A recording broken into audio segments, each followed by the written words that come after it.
Great legendary actor అయిన మన బాబు మోహన్ గారు మనతో పాటు ఉన్నారు.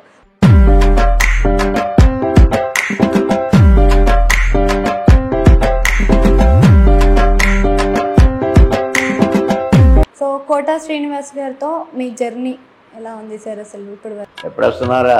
వస్తాం లేవా, మేము బిజీగా ఉంటాం, స్టార్స్ మేము, నువ్వేమో పేషెంట్.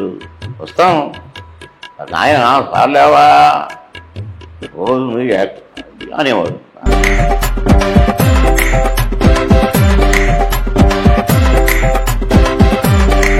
సో ఇప్పుడు సోషల్ మీడియాలో చూస్తే ఆ వ్యక్తి చనిపోక ముందే చనిపోయారు అనే ఒక విషయాన్ని స్ప్రెడ్ చేస్తూ ఉన్నారు సార్. మరి ఈ ముండ కొడుకులను ఏమనాలా? ఫూల్స్ అనాలనా?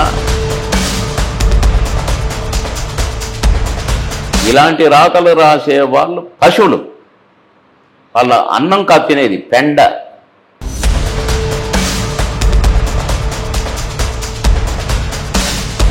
ఎంత ఏడ్చాడో పాపం కోటగారు అది ఆ న్యూస్ చూసి.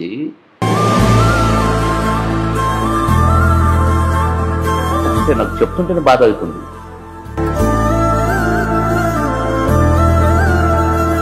అసలు ఈ సోషల్ మీడియా వల్ల ఉపయోగం ఉందంటారు? అంటే రెండు జనరేషన్స్ చూసారు, సర్వనాశనం చేస్తుంది సంస్కృతిని. బ్రహ్మానందం గారు చెప్పే ప్రతిదీ కూడా ఫిలాసఫీ అనేది చాలా మందికి అట్రాక్టివ్ గా ఉంటుంది. ఆయన ఇచ్చే స్పీచ్ లో నిజం ఉంటుంది అని అంటారు. ఆయన మాటలు మీరు వింటూనే సంబంధం లేదమ్మా. అసలు మీ ఇన్నర్ ఫీలింగ్ ఎలా ఉండే సార్? సౌందర్య గారు అప్పటికే మంచి టాప్ హీరోయిన్ లాగా టాప్ కాదమ్మా, టాప్ కాదమ్మా.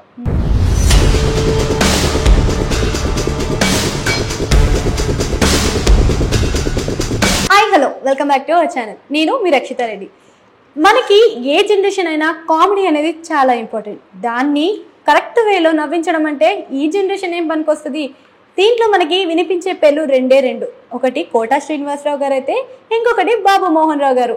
వాళ్ళ హావభావాలతోటే అందరినీ కడుపుబ్బా నవ్వించి అసలు నిజమైన ఎంటర్టైన్మెంట్ ఏంటి అనేది కూడా వాళ్ళే చూపించారు. ఇప్పుడు ఆ గ్రేట్ లెజెండరీ యాక్టర్ అయిన మన బాబు మోహన్ గారు మనతో పాటు ఉన్నారు. సో నమస్తే సార్, ఎట్లున్నారు? సో చూస్తున్నారు, ఒకటే ఇంట్లో ఒకటేసారి రెండు విషాదాలు షూట్ చేసుకున్నాయి నెల తిరగక ముందుకే. అసలు కోటా శ్రీనివాసరావు గారి మరణం మీరు తీసుకోలేకున్నారు. అసలు ఏ విధంగా ఉందండి? అంటే కోటగారు లేకుండా ఆమె బ్రతకలేదు, ఉండలేదు. అసలు షూటింగ్లోకి పోతేనే నేను కూడా వస్తాననేది. కోటగారు కూడా ఆమె ఒక బిడ్డలాగా, వైఫ్ లాగా కాదు, అంత బాగా చూసుకునేవాడు. అంటే ఆమె కొంచెం హెల్త్ బాగుండదు, ఇంట్లో అన్ని పనులు చేసేవాడు. ఈమెకు అన్నీ రెడీ చేపెట్టి మనుషుల్ని పెట్టి షూటింగ్లోకి వెళ్ళేవాడు. అట్లాంటి బంధం ఆ బంధం. అందుకనే నెల తిరగకముందే ఆమె పోలేదు, కోటన్నే పిలిపించుకొని ఉంటాడు అక్కడ. దేవుడి దగ్గరికి పోయి ఏమిదో మాయ చేసి నా వైపు రావాల్సిందే అని పిలిపించుకొని ఉంటాడు. అంటే అంతటి అనుబంధం వాళ్ళిద్దరు. అందుకే నెల తిరగక ముందే వెళ్ళిపోయింది. సంతోషం, ఇద్దరు సంతోషంగా ఉండి ఉంటారు.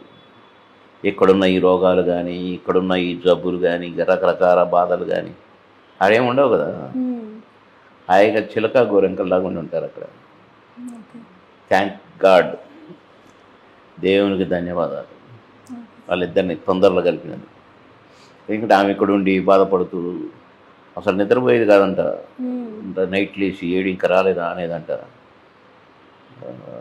ఇద్దరు కూతుర్లు, కొడుకు ఉండే కానీ చనిపోయాడు. ఇద్దరు కూతుర్లు, కొడుకు భార్య, ముగ్గురు కాపలా ఆమెకి. అట్లా ఆమె వెళ్ళిపోవటమే మంచిది. సో ఇప్పుడు సోషల్ మీడియాలో చూస్తే ఆ వ్యక్తి చనిపోక ముందే చనిపోయారు అనే ఒక విషయాన్ని స్ప్రెడ్ చేస్తూ ఉన్నారు సార్. ఇది ఎంతవరకు కరెక్ట్ అంటారు? అంటే దుర్మార్గం, ఫూల్స్, కామన్ సెన్స్ లేని ఫూల్స్. అసలు వాళ్ళు మనుషులే కాదు. మనిషి బ్రతికుండగానే ఏదో చేతిలో ఒక కెమెరా ఉంది కదా అని చనిపోయాడని ఎంతవరకు కరెక్ట్? కన్ఫర్మ్ చేసుకుని వేయాలి. ఏడుస్తూ మాట్లాడాడు పాపం బిడ్డ. చంపేస్తారండి బతికుండగానే మీ మీడియా వాళ్ళంతా. దుర్మార్గం దుర్మార్గం. కొందరున్నారు పశువులు, మనుషులు కూడా కాదు, పశువులు. ఒకడొచ్చి మా ఇంట్లో ఇంటర్వ్యూ అని వచ్చి, నేను డ్రెస్ ఇప్పుడే ఒక ఇంటర్వ్యూ చేశాను, షర్ట్ మార్చుకొని వస్తానని పైకి వెళ్ళా. నా వెనక్కి వచ్చినట్టుగా వచ్చాడు లిఫ్ట్ దాకా. పైకి వెళ్ళా, నేను షర్ట్ వేసుకొని వచ్చిన. ఇంటర్వ్యూ తీసుకున్నాడు, వెళ్ళిపోయాడు. వెళ్ళిపోయి వాడు ఏమేస్తాడు, బాబు మోహన్ ఇల్లు చూసారా ఎంత లగ్జరీగా ఉందో, కదా ఇంటర్వ్యూ. నా ఇల్లు లగ్జరీగానే ఉంటుంది. మా కష్టాలు జీతం ఎవరైనా జేబులు కొట్టామా, కమిషన్లు తీసుకున్నామా? కష్టాలు జీతం. మేము కష్టం అంటే ప్రాణం ఇస్తాం. ఇప్పుడు చూడు, నాకు ఓపిక లేదు, మాట ఇచ్చిన వచ్చి కూర్చున్నా ఇక్కడ. అలాంటి మమ్మల్ని చనిపోయాడని ఒకడు, ఇంకేదో కులాల పేరు చెప్పకూడు. మాకు కులం ఏముంటుందండి? అన్ని కులాలు ప్రేమిస్తేనే మేము, అన్ని కులాలు అభిమానిస్తేనే మేము. మేమన్నా రాసుకొని బోర్డు రాసుకొని మాది ఫలానా అని వచ్చినావా? మరి ఈ ముండ కొడుకులను ఏమనాలా? Fools అనాలనా, rogues అనాలనా? చాలా బాధాకరం. పశువులు, ఇలాంటి రాతలు రాసే వాళ్ళు పశువులు. వాళ్ళ అన్నం కాదు తినేది, పెండ. ఎంత ఏడ్చాడో పాపం కోటగారు ఆ న్యూస్ చూసి. మళ్ళీ 2-3 టీవీలని పిలుచుకొని నేను బతికే ఉన్నా. ఎంత అంటే నాకు చెప్తుంటేనే బాధ అవుతుంది. అంత న్యాయం అండి మీకు? అసలు ఎందుకు ఇవ్వాలి మీకు ఇంటర్వ్యూ? దీని మీద ఆధారపడ్డ వాళ్ళు ఉన్నారు. ఆ సబ్స్క్రిప్షన్లు వాటితో కూడా కొందరికి ఉద్యోగాలు ఉంటాయి. నలుగురికి ఉపయోగపడుతుందని మేము ఇంటర్వ్యూ. మాకు ఏ షోకు పబ్లిసిటీ షోకు లేదు మాకు. మేము పౌడర్ కూడా రాసుకోం, తలకాయ కూడా దూకోం, పొద్దునట్టు దూకుని అంతే ఉంటాం. కానీ మేము సింప్లిసిటీగా బతికేటోళ్ళం ఉండే సినిమా యాక్టర్లో ఉంటే. ఆడంబరాలకు పోయి పౌడర్లు వేసుకొని, లిప్స్టిక్ వేసుకొని, సూట్లు వేసుకొని, లేకపోతే మాకు షోకులు ఉండవండి. మేము అందరికంటే చిన్న వాళ్ళగా బ్రతుకుతుంటాం. కానీ మా మీదనే ఎవడ దశ కూడా మేమే. మమ్మల్ని చూడటానికి రమ్మన్నాం, మేము పిలిచినాము, క్రేజ్గా వచ్చిరి, ఏదో జరిగే. ఎవరి వల్ల జరిగింది? మీ వల్లనే. మీరు తొక్కుకొనే నేను వచ్చి తొక్కినా? అట్లా ఇలాంటివి చాలా బాధ కలుగుద్దమ్మా, చాలా బాధ. అసలు ఈ సోషల్ మీడియా వల్ల ఉపయోగం ఉందంటారు? అంటే 2 జనరేషన్స్ చూసారు. సర్వనాశనం చేస్తుంది సంస్కృతిని, మానవత్వాన్ని సర్వనాశనం చేస్తుంది. కామన్ సెన్స్ లేకుండా బిహేవ్ చేస్తున్నారు కొందరు. దానివల్ల ఎంత లాభమో, వాళ్ళకి ఎన్ని కోట్లు సంపాదిస్తున్నారో తెలియదు. కానీ మా పరువు తీయటానికి మీరు ఎవరండి అసలు? చాలా దుర్మార్గం, చాలా దుర్మార్గం. నాగరికత తెలియని మూర్ఖులు వాళ్ళు, మానవత్వం లేని ఫెలోస్. అంటే ఇంతకుముందు మీరు కమేడియన్గా చేశారు, ఒక గ్రేట్ యాక్టర్స్ తోటి. సో అంత మంచి ఒక నాణ్యత ఉన్న కామెడీని అనేది మీరు ప్లే చేసిన రోల్స్లో కనిపిస్తుంది. కానీ ఈ జనరేషన్లో చూస్తే ప్రతి దాంట్లో బూత్ని, వల్గారిటీని కలుపుతున్నారు. అండ్ మనం చేసే ప్రతి పనిలో కూడా ఒక వల్గారిటీకి చూపిస్తున్నారు సార్. వాళ్ళని అడగాలమ్మా ఈ ప్రశ్న. అంటే మీకు తరాలు తెలుస్తున్నాయి కదా సార్. నాకు అవసరమా? వాడు బట్టలు ఎప్పుకొని తిరుగుతాడు, నాకు అవసరమా? లేదు. వాడు ఇంకేమేమో చేస్తారు, నాకు అవసరమా? తల్లి కొడుకుల ఈ వరుసలే మర్చిపోయి ప్రవహిస్తున్నంత మూర్ఖంగా ప్రవర్తిస్తున్నారు, మాకు అవసరమా? కనుక వాడెవడో గోసి పెట్టుకొని తిరిగినని, వీడెవడో బట్టలు ఎప్పుకొని తిరిగినని మాకెందుకమ్మా? మేము అట్లా ఒకళ్ళ విషయంలో ఎప్పుడు జోక్యం కలిగించుకోమా. ఎవడి క్యారెక్టర్ వాడిది, ఎవడి బిహేవియర్ వాడిది, ఎవడి సంస్కారం వాడిది. నిలబెట్టుకుంటే మనిషి పుట్టిందే సచ్చటానికి, కానీ పుట్టి చావటం కాదు, చనిపోయినాక బ్రతకాల మనిషి. అది ఆ బ్రతుకు బతికినోడే మనిషి. కానీ చావంగానే ఫలంలో చచ్చిపోయాడు, అమ్మ దరిద్రమైంది, దొంగన కొడుకులు అని అంటే వాడు మనిషి జన్మకు అన్యాయం చేసినట్టు. కోట శ్రీనివాసరావు గారిని బాబు మోహన్ గారి కాంబినేషన్ అంటేనే ప్రతి ఒక్కరికి కూడా చూడదగింది, దాన్ని ఇష్టపడుతూ ఉంటారు. సో వాళ్ళు ఇప్పుడున్న జనరేషన్లో అలాంటి కామెడీ దొరకట్లేదు, వాళ్ళిద్దరు కాంబినేషన్ దొరకట్లేదు, వాళ్ళని భర్తీ చేయాలంటే ఎవరు ఉంటారు అని అంటున్నారు. అది భర్తీ చేయటం నీ పని నా పని కాదమ్మా. కళామ తల్లి దీవించాలి, నటరాజు జీవించాలి. మనల్ని పుట్టించాడే దేవుడు. ఆ దేవుడి ఆశీర్వాదం ఉంటేనే. దాసరి గారి కొడుకుని హీరో చేయాలని 22 సినిమాలు 23 సినిమాలు తీశారు. హీరో కాలేదు కదా. ది గ్రేట్ దర్శకేంద్రుడు రాఘవేంద్రరావు గారు వాళ్ళ బాబుని 3 సినిమాలు తీశారు, కాలేదు కదా. కనుక కళామ తల్లి కటాక్షం ఉండాలి, భగవంతుడి ఆశీర్వాదం ఉండాలి, వాళ్ళే కళాకారులు అవుతారు. మూర్ఖులకు తెలియదు, సినిమా వాడు అంటారు పిచ్చోళ్ళు. మేమేం కవచాలు వేసుకొని బంగారు కిరీటాలు పెట్టుకొని పుట్టినాము, ఎన్నో పుట్టినాం, చదువుకున్నాం, వచ్చినాం. మమ్మల్ని దేవుడు మేమేం చేయలేదమ్మా. ఏదో ఇన్స్టిట్యూట్లకు పోయి నేర్చుకొని పుస్తకాలు చదువుకొని రాలే. సరదాగా ఏదో నాటకాలు వేసినాం, సరదాకే స్కూళ్ళల్లో వచ్చినాం. ఒకటి హిట్ అయింది. ఎన్ని చేసినా ఇప్పుడు మా సినిమాలే తీసుకో. ఇప్పుడు మామగారు ఉంది, మాయలోడు ఉంది, ఇది కామెడీ క్యారెక్టరే, ఇది కామెడీ క్యారెక్టరే. ఈ క్యారెక్టర్కి సంబంధం ఉండదు. మేము చేయలేదు, దేవుడు చేయించు. సీతారత్నం గారు అబ్బాయి ఉంటుంది, బావు బామ్మర్ది ఉంటుంది, చిన్నరాయుడు ఉంటుంది, పెదరాయుడు ఉంటుంది. ఏ క్యారెక్టర్ సంబంధం ఉండదు. అట్లా ఎన్ని క్యారెక్టర్లు దగ్గరగా 40-46 సంవత్సరాలు కలిసి పనిచేసినాం. ఎక్కడన్నా చేసిందని కానీ, అన్న డైలాగా అన్నారని కానీ, అన్నభూత పదం ఎక్కడన్నా కనిపించిందా? మేము అంత కేర్ తీసుకునే వాళ్ళం. మేమిద్దరం కలిసి చదువుకునే వాళ్ళం.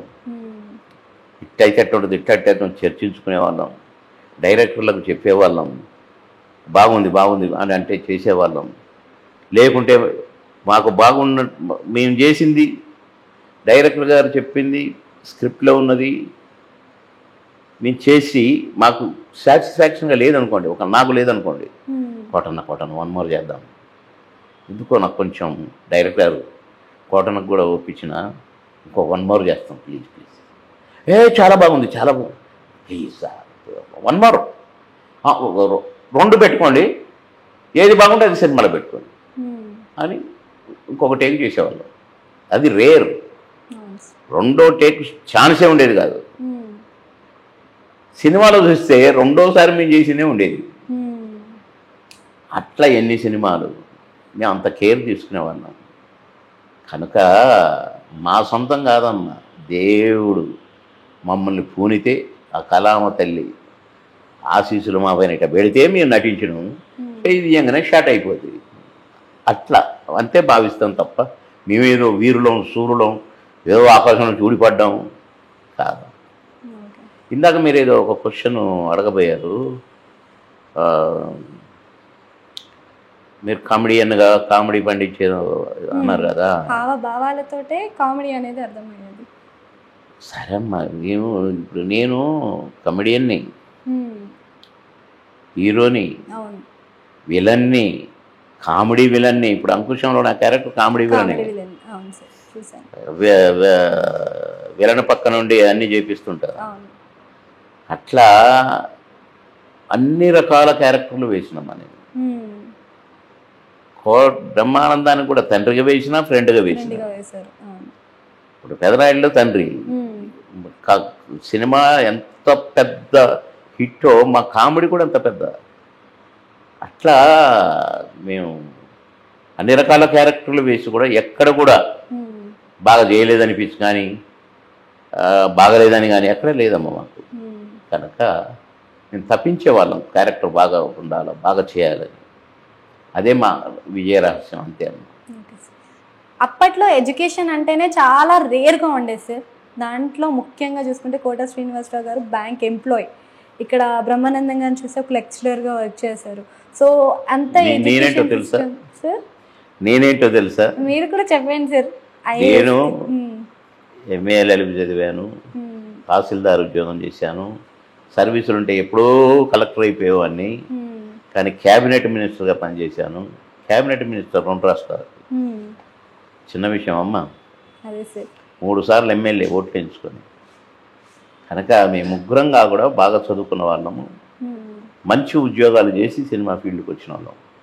ఏమన్నా కృష్ణానగర్లో తిరుక్కుంటూ చెన్నై పల్లె అని పల్లీలు కొనుక్కొని తింటూ రాలే. మేము హ్యాపీగా ఉద్యోగాలు చేస్తూ సరదాకి వచ్చినాం. భగవంతుడు దీవించాడు. దీవించినందుకు శబాస్ అనిపించుకున్నాం. అదే మా అదృష్టం, పూర్వజన్మ సుకృతం. సో మీరు ఇప్పుడు ఎమ్మెల్యే గురించి చెప్పారు కదా సార్, ఆ ఎమ్మెల్యే వెనకాల ఒక చిన్న స్టోరీ కోటా శ్రీనివాసరావు గారిది కూడా ఉంది.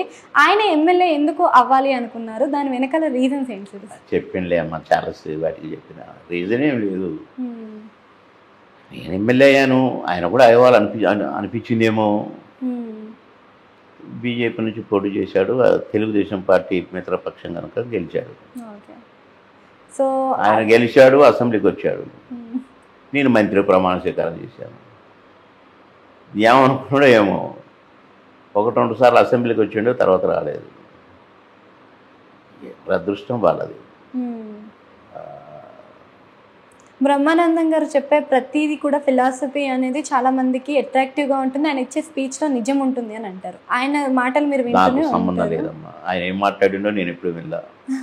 ఆయన ఏం ఫిలాసఫీ చెప్తాడో నాకు తెలియదు. ఆయన అయితే తెలుగు పండిట్టు కరెక్టు. ఫిలాసఫీ అంటే మరి ఇంగ్లీషు, మరి తెలుగులో ఏమంటారు దాన్ని, అది నాకు అది కూడా నీ పంతుల్ని కాదు కదా, ఆయన్ని అడగాల. Okay sir. సో సౌందర్య గారితో మీరు ఒక సాంగ్ చేశారు. ఆ సాంగ్ అనేది చాలా పెద్ద హిట్ అయింది. సో తన గురించి మీరు ఏం చెప్తారు? పెద్ద హిట్ కాదమ్మా, అంత పెద్ద హిట్. ఒక సాంగ్తో సినిమా 365 రోజులు ఆడటం అంటే చిన్న విషయం కాదు. నేను హైదరాబాద్లో ఉంటే ఒక్కసారి అట్లా పోయి ఫస్ట్ షో సెకండ్ షో మధ్యలో నా కటౌట్ చూసుకొని, శబాస్రా బామ్మ, మేము గొడుగులు వేసుకున్న సౌందర్య, మేము పెద్ద పెద్ద కటౌట్లు థియేటర్ ముందు సంతోషంగా చూసి వచ్చేవాళ్ళం. అట్లా ఆ సినిమా 365 రోజులు కూడా హౌస్ఫుల్ నేను చూసిన నా కళ్ళతో. ఓ జనం, డ్యాన్సులు, గేమ్స్.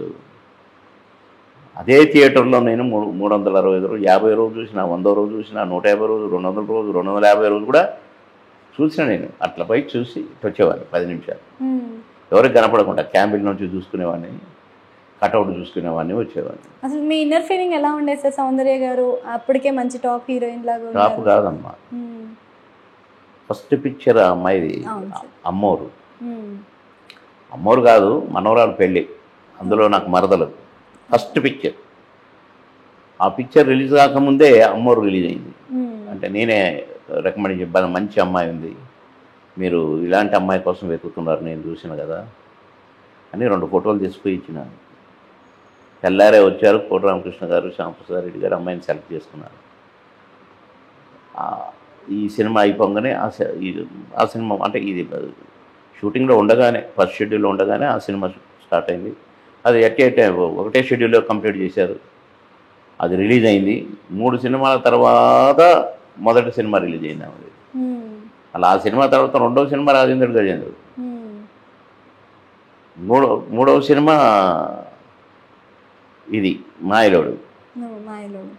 కనుక అప్పటికి నేను టాప్ పొజిషన్లో ఉన్నాను. కాబట్టి ఆమె ఈ మాయలోడు తర్వాత టాప్కి వెళ్ళిపోయింది. సో పొలిటికల్ లైఫ్ ఎలా ఉంది సార్? అసలు బాగా ఉందమ్మా. 3 సార్లు ఎమ్మెల్యేగా చేశాను, మంత్రిగా చేశాను, బ్రహ్మాండం. ఇంతకంటే ఎక్కువ పొలిటిక్స్ అడగదు. అంటే బీజేపీలో చూస్తున్నాం కదా సార్. నేను బీజేపీలోనే కాదు, తెలుగుదేశం పార్టీ పుట్టిందే బీజేపీతో కలిసి మిత్రపక్షంగా. ఇద్దరు కలిసి బీజేపీని కలుపుకొని పార్టీ పెట్టారు ఎన్టీ రామారావు గారు. కనుక తెలుగుదేశం పార్టీ పుట్టిన కాడ నుంచి తెలుగుదేశం పార్టీ బీజేపీ పార్టీ ఒకటే, ఇప్పుడు కూడా ఒకటే. ఇది వేరు అది వేరు కాదు.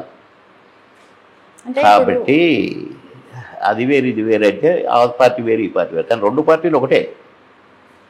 ఢిల్లీలో వాళ్ళు పరిపాలించేది, ఇక్కడేమో టీడీపీ పరిపాలించేది, మిత్రపక్షాలు 2.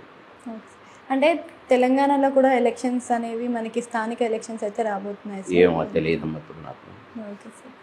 నీకు తెలిసింది నాకు తెలియలేదు. నోటిఫికేషన్ వచ్చిందాక మనం మాట్లాడటానికి కరెక్ట్ కాదమ్మా. Okay sir. నోటిఫికేషన్ వచ్చినాక నోటిఫికేషన్ వచ్చింది. ఓకే. ఎలక్షన్ అనౌన్స్మెంట్ అప్పుడే లెక్క. ఎల్లయ్య మాట్లాడింది, పుల్లయ్య మాట్లాడింది.